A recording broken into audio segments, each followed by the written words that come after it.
Welcome to The Explainer. Today, we're talking about something pretty serious, a medical trend that's frankly alarming. Colon cancer is on the rise in younger adults. And no, this isn't just some clickbait headline. It's a real, fundamental shift in who gets this disease, and we're going to dig into what the science says. Okay, let's just jump right in with the most shocking fact of all. Since 1995, the rate of colon cancer for adults under 55, it's nearly tripled. I mean, just let that sink in for a second. Tripled. A disease we all used to think of as something for, our parents or grandparents is now showing up in people in their 30s and 40s. So just so we're all on the same page, when we say colon cancer, we're really talking about colorectal cancer. It's a cancer that starts in the large intestine. And it's a big deal. It's actually the third most common cancer diagnosed in the US and a huge issue worldwide. For decades, the thinking was simple. This was a disease you worried about when you got older. Well, that whole playbook, it's being completely torn up and rewritten as we speak. So, just how different does this new reality look? Well, the data's pretty eye-opening. Take a look at this. It really shows the huge difference between generations. If you were born around, say, 1990, your risk of getting colon cancer is double that of someone born back in 1950. That's not a small change. It's a massive jump. And it tells us that something fundamental has changed about our world, our lifestyle, and here's what that risk looks like in the real world. Back in 1995, only about 10% of cases, that's 1 in 10, were in people under 55. Fast forward to today, and it's more than 20%, so more than 1 out of every 5 cases. Now, older adults are still the majority, for sure, but it's this explosion of cases in younger folks that has doctors and researchers so concerned. And if we get even more specific, the numbers for rectal cancer, which is just a part of that whole colorectal picture, are even more worrying. We're talking about a steady 4% climb every single year among younger adults. When scientists see something that specific, they know it's not just a fluke. It's a real, powerful trend that's zeroing in on a particular group of people. So this all leads to the million-dollar question, right? Why? Why is this happening? And here's the thing. For most of these younger cases, it's not our genes. So researchers are looking at everything else. What's changed in our world and in the way we live every day? And look, most scientists are pretty sure there's not just one single smoking gun here. It's more like a perfect storm. It's a bunch of different factors all coming together, things that have become way more common over the last few decades. These are the main culprits being investigated, and they all seem to create an environment inside our bodies that makes it easier for cancer to take hold. Let's look at some of the actual numbers, because they're pretty powerful. Obesity, for instance. It's not a small thing.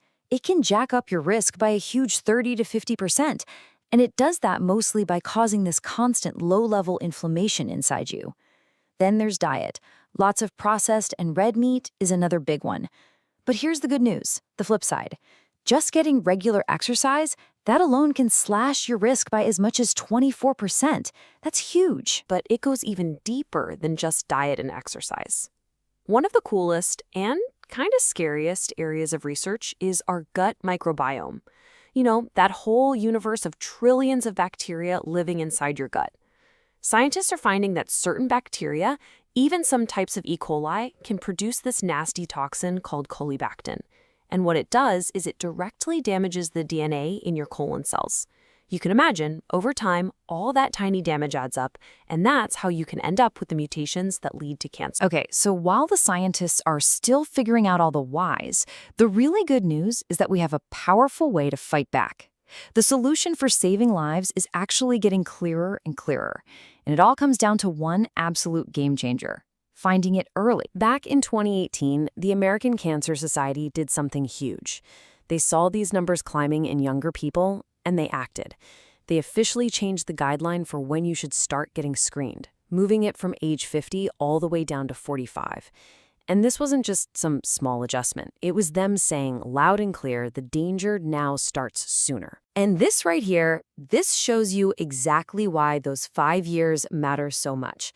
It is quite literally the difference between life and death for so many.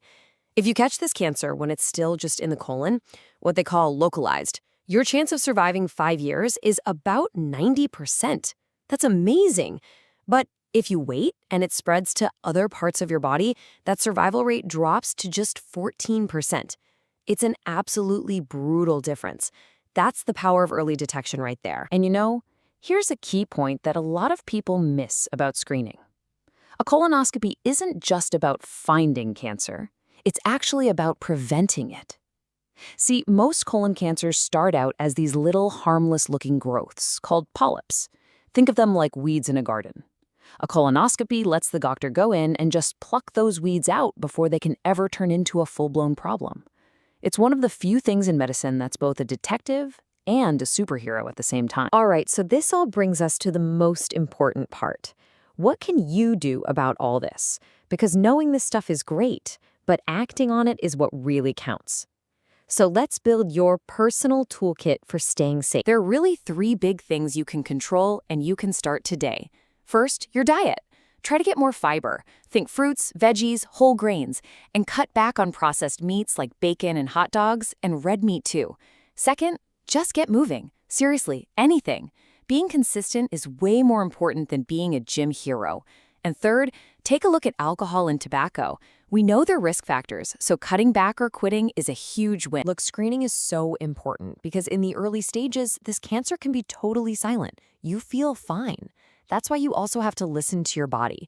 And there are some red flags you absolutely cannot ignore, especially if you're younger. Things like a weird, lasting change in your bathroom habits, any blood in your stool, abdominal pain that just won't go away, losing weight when you're not trying to, or just being tired all the time, like bone-deep tired. It's so easy to blow this stuff off as stress or a bad burrito, but the message from every single doctor is don't. Please, get it checked out. And finally, I want to end on a really important note of hope. If someone does get this diagnosis, it is not the death sentence it once was. Not even close. Treatment has been completely revolutionized, and the outlook today is better than it has ever been. We're way past the old one-size-fits-all approach. Today, it's all about precision medicine. Doctors can actually analyze the tumor's genetics to see what makes it tick, and that lets them create a custom battle plan, using super-specific tools like targeted therapies that go right after the cancer's weak spots, or immunotherapy, which basically supercharges your own immune system to do the fighting. Because of all this, there are now more than 1.5 million survivors of this cancer in the US alone. That's incredible. So here's the bottom line. The story of who gets colon cancer is definitely changing. But the great thing is, we have the power to change the ending to that story. The science has given us a roadmap. It says, know your risk, make healthier choices, pay attention to the warning signs, and, this is the big one, get screened starting at 45. Your body sends signals, science provides the tools, so the real question is, what are you going to do about it?